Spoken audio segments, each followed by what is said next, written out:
Atalia Praratia, istri Gubernur Jawa Barat Ridwan Kamil, menegaskan bahwa dirinya tidak pernah meminta orang untuk menyogok Lisa Mariana dengan uang senilai 2 miliar rupiah agar berhenti membuka aib suaminya.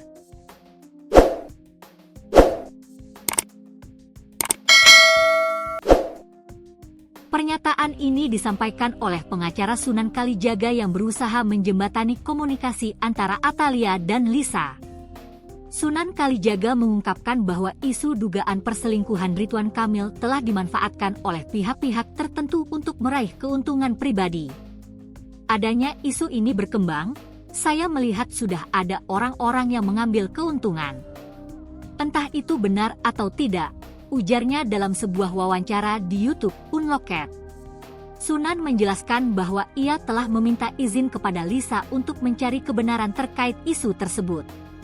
Saya konfirmasi supaya tidak menjadi fitnah, katanya.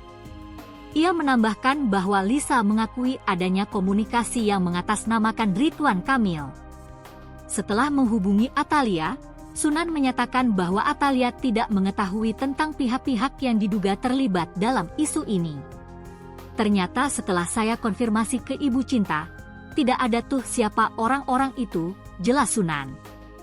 Atalia Praratia menegaskan bahwa isu sogok-menyogok yang beredar adalah tidak benar. Ia meminta agar masyarakat tidak terpengaruh oleh informasi yang tidak jelas dan tetap fokus pada kebenaran.